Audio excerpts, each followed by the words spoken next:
The conversation unfolds, exploring shifts in generational perceptions, particularly the diminishing importance of scrutinizing past online histories.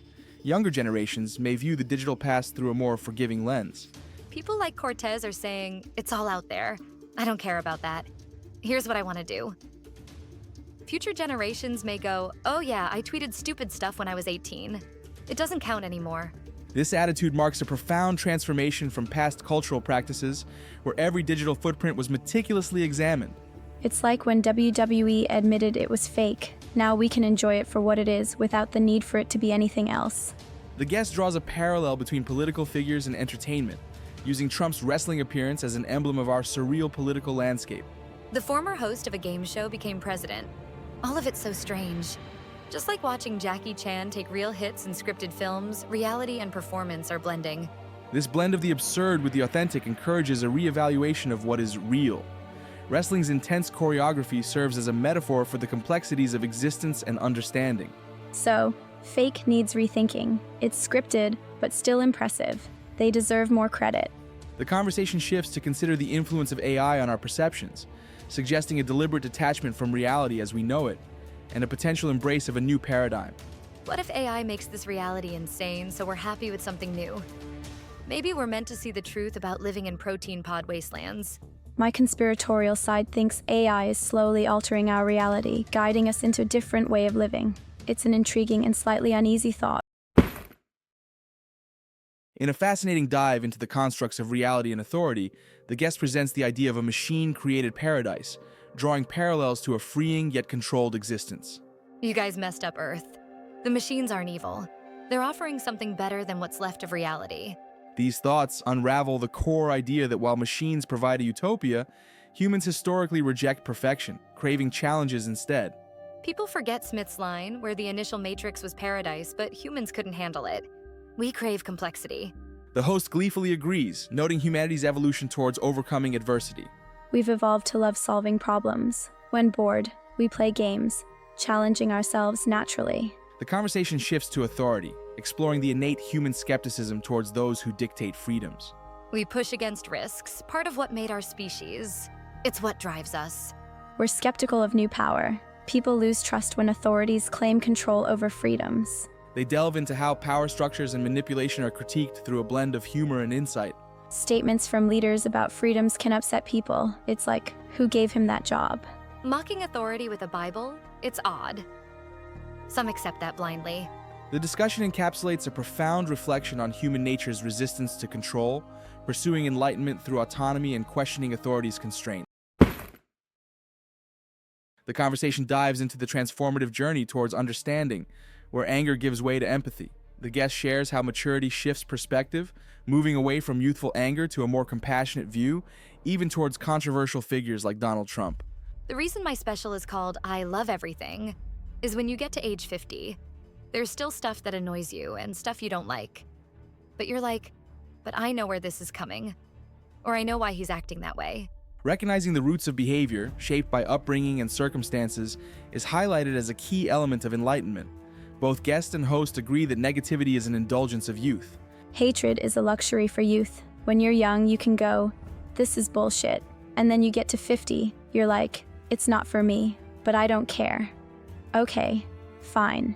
The guest reflects on why people act the way they do, understanding that some, like Trump, are products of their environment. I'm not a fan of Donald Trump. I think he's fucking horrible. But I also know about his childhood and how he was raised. And I know why he is the way he is. He grew up in a monster factory. This shift from anger to empathy aligns with the spirit of enlightenment, where suffering and joy are viewed with neutrality. The host and guest both advocate for focusing on creativity and positive change. How much time is spent on things you hate, and how much time is spent on things you love? You need to figure out a way to shift that. Artistic freedom, as championed by figures like John Waters, is viewed as a vehicle for such change, encouraging love over hate. This is the 50th anniversary of John Waters' first film. Any of you guys are like, are we pushing too far? Are we going too far? He's already done all that work for you. Fucking go for it. As conversations shift, they underscore the importance of promoting others and engaging positively with the world. I promote other people's stuff. I single boost other comedians. I retweet really funny tweets. That also has to be fun. The conversation today weaves through the tapestry of history and its echoes in contemporary society, drawing parallels between past and present challenges. There was this post about being born in 1900. Imagine living through the Spanish flu, World War II. We got so lucky, and then we got cocky. The host sets the stage for the guest to reflect on how Gen Z is experiencing similar cycles of hardship. Yeah, it's like history is on repeat. Gen Z remembers 9/11, and this year began with Australia on fire. It's becoming the norm unless we make radical changes. The conversation shifts to a discussion on societal values. The guest suggests reframing what it means to show strength. What if America flexed by ensuring no one goes hungry or without medical care? Imagine if the brag was about taking care of everyone in our community, like a gangster making sure his neighborhood is okay. This vision challenges the current focus on wealth and individualism, promoting a collective responsibility. It's crucial to realize you need a pandemic response team, a system to distribute food, visit places post-disaster with no regulations. Do we really want that? Both recognize the essential role of inspectors and regulations in safeguarding society. Inspectors protect those who build things right. Without them, structures and society would crumble. This dialogue underscores the need for a shift towards clarity in governance, balancing individualism with compassion, and recognizing societal interdependency. The conversation addresses the need to reevaluate societal values and enhance government services, using food distribution as a pivotal example. We need government. It just has to be effective and good. The host emphasizes the importance of government services, coupled with a call for improvement. The guest draws a parallel with the comedy industry's past financial unpreparedness. At the end of the boom, there were comedians making $100,000 a year thinking it'd last forever. Whatever you make, save half. Live on the rest. The guest advocates for extending this mindset of financial preparedness across all fields, focusing on essentials and readiness for downturns. Make that the baller move. Dress nice, take care of your needs, and be ready if things go south. They discuss the art of setting boundaries and preparing for the unexpected, relating it to both parenting and responsible citizenship. The thing about comedians is we're all childish and impulsive. I still get excited about the new comic book releases like I'm 20. But then I'm like, all right, vegetables and chicken first. By reflecting on past errors in personal finance and societal structures, they highlight the necessity of clarity and responsibility to meet future challenges. The discussion unveils a crucial truth about societal structures, exploring their impact on individual choices and systemic realities. A key focus is on the privilege of access to fresh, organic foods and the disparity faced by those lacking resources. I grew up with very consistent parenting. If I said we'd go to the beach, it happened. Consistency was key, and I see how lack of resources forces many to rely on processed foods, impacting health quickly. This acknowledgement of privilege reveals how the economically disadvantaged are often neglected by societal systems. The conversation then shifts to the often misplaced role of celebrities in activism. Celebrities should use their platforms sensibly. It's not about them, but about amplifying causes. Photos of celebrities at movements can detract from the real issues. Yeah, like when you begged organizers to avoid having rallies turn into celebrity photo ops. It's crucial to keep the focus on the cause. They point out that celebrity involvement can obscure genuine activism and alienate potential allies, diluting the movement's message. There's a call for clarity and focus, not glitter and glam. And it's irritating because I've seen and maybe been guilty of it. Prioritizing personal branding over the cause. We need to support causes genuinely, not superficially. The dialogue turns to political structures and young idealists who are often sidelined by entrenched political machines. Exactly. Ideals get buried by the status quo, and that's not who we should be electing. We live in an era of constant information, yet depth is elusive. Everything's broadcast constantly, and there's no digging deeper into issues. In a society saturated with shallow narratives, the need for honest, deep exploration of issues is emphasized. The conversation underscores the call for clarity and genuine commitment to understanding and addressing the root of societal inequity. The discussion unfolds around rethinking work-life balance, especially when business activities slow down. The host reflects on newfound stability without constant travel, questioning if continuous growth is necessary. There's an opportunity for us to restructure and rethink. I haven't been on the road in 2 months, and I feel as good as I've ever felt. It's steady without the ups and downs. The guest challenges the belief in perpetual growth, drawing a parallel to cancer, suggesting it obscures the value of stability and balance. Enjoy being alive and recognize that not everything needs constant growth. The only thing that grows constantly is cancer. This prompts the host to critique the economic system that demands endless expansion. Isn't it insane? If a business doesn't make more money every year, it's seen as a failure, even if it's doing well. Amidst this critique, both find solace in the freedom offered by comedy, where the ebbs and flows of creativity are embraced. Thank God I'm a comedian. We can embrace off years. It doesn't have to be growth all the time. The conversation turns to George Carlin, highlighting his resilience in navigating career highs and lows, ultimately accepting growth as cyclical. He stuck with it. Carlin had crazy highs and lows, but he always came back. The host humorously acknowledges the cycle of creativity, noting the initial anxiety following a major project. Sometimes, after a special, I think I've hit the bottom of the well. Maybe it's time to retire, but then the itch returns. Through these reflections, a deep appreciation for finding balance and understanding the natural cycles of creativity emerges, emphasizing the importance of valuing stability in life and art. The exploration of psychedelic experiences begins with cautionary tales of figures like Hunter S. Thompson. Stories of gifts leading to hospital stays highlight the thin line between exploration and excess. People are scared because of stories of losing everything, even their mind. I'm for experimentation with psychedelics, but set the right stage. Don't take all 20 hits. Start with one and see what happens. The guest recounts his first acid trip during Bill Clinton's 1992 victory, marked by subtle visuals and a historic moment, emphasizing how setting influences the journey.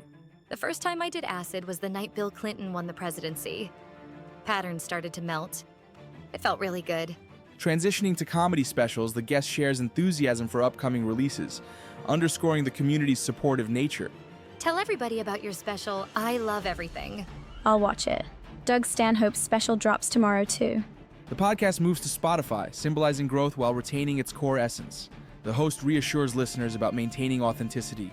The podcast is moving to Spotify. It'll be the same show. Facing the pandemic, comedians adapt to challenges, live performances ceased, increasing appreciation for community. When this comes back, comedians will be happier just being together. Face-to-face feedback is crucial. Virtual comedy struggles to replace audience interaction. An idea comes, and I build it on stage, but that's rare.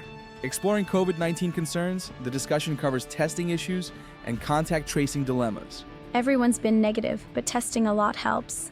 They discuss unknowingly recovered cases, illuminating the virus's unpredictability. Some friends thought they had it back in January. Debating pandemic-themed humor, the guest considers audience fatigue with COVID jokes. I'll probably avoid COVID stories on stage. People want to move on. The podcast captures adaptation during the pandemic, acknowledging how each step shapes broader understanding. The conversation delves into Trump's use of religious symbols, particularly the Bible, as a strategic move to harness support. This manipulation reflects a keen understanding of cultural beliefs among his audience. He was like at one of his rallies, basically saying, "Isn't the Bible great?" But really it was like, all I got to do is hold this thing up in your mind. The host notes that Trump's controversial remarks, which could normally end political careers, paradoxically enhance his appeal, making his presidency a psychological study. Didn't he say something like, "I prefer my heroes to not be caught"? That would usually end a career on the spot. As horrible as it is, it's a fascinating psychological study of a soul in torment. We watch every week when he gives an interview or does a rally. Despite his ties to special interests, Trump's unscripted interactions with the press are highlighted by the host. Legitimately. It's all bullshit, right? Representing bankers and special interests, but he needs to be coached. The guest suggests Trump could benefit from a style like Anthony Jeselnik's, emphasizing precision in speech. Yeah, like Jeselnik. That's tight writing. No wasted space. He could use someone to explain where he trips over his own words. Humorously, the host mentions Trump's likely rejection of any coaching efforts, reflected in his frequent public addresses. Trump would never accept a coach. He's like, no, I got this. That's why the daily press conferences happen. This dialogue highlights the complex dynamics of political and cultural symbolism in today's landscape. The conversation transitions into analyzing Trump's vanity, particularly his refusal to wear a mask, seen as a polarizing symbol of bravado. You know, it's like he's doing this crazy stuff. It's the tan, the hair, the madness, the not admitting wrong. Someone joked he won't wear a mask because it'll rub the makeup off. And oddly, that's now part of his appeal. He might be an oaf or vain, but people say he gets things done. But we don't need Riddick from Pitch Black. They explore a desire for leaders with genuine moral integrity, discussing Biden's potential for bringing in a capable team. I think Biden is a little senile, but I'm voting for his cabinet. It's the team he'll bring in. Shifting to comedians, the guest critiques those who claim to be edgy, insisting true edginess requires no proclamation.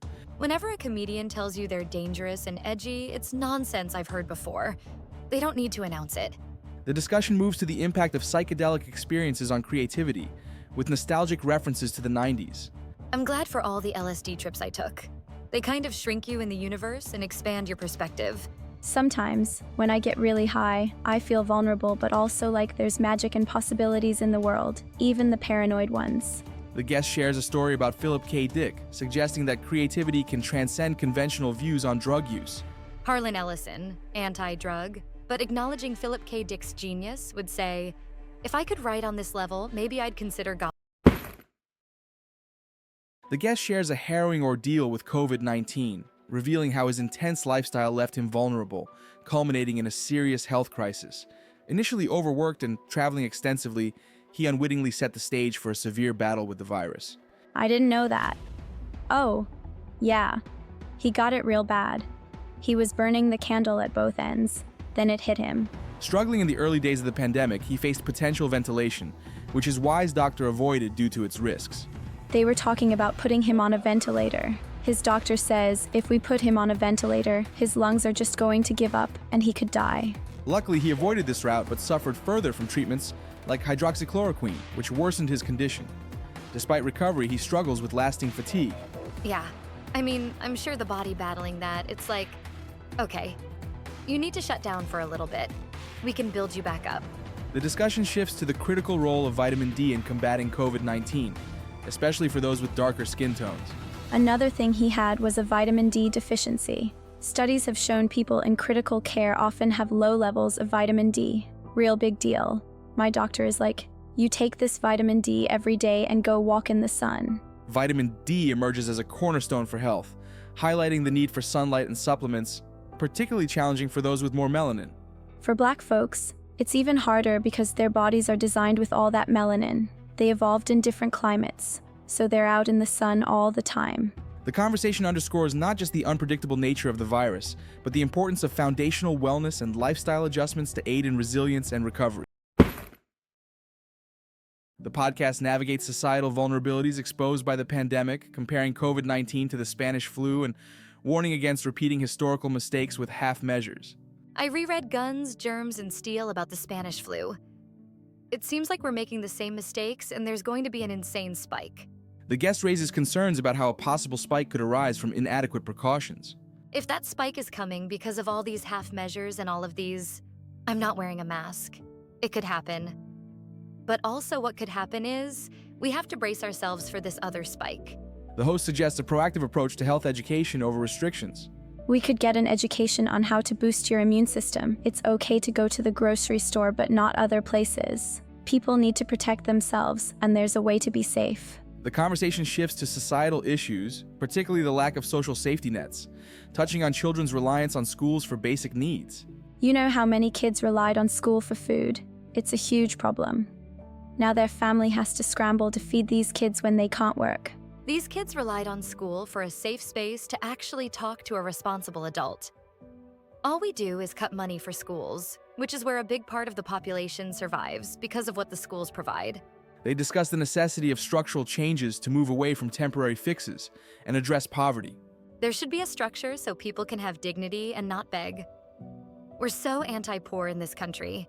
I hope vulnerability makes people more humble and hopefully less materialistic. Recognize how finite things are.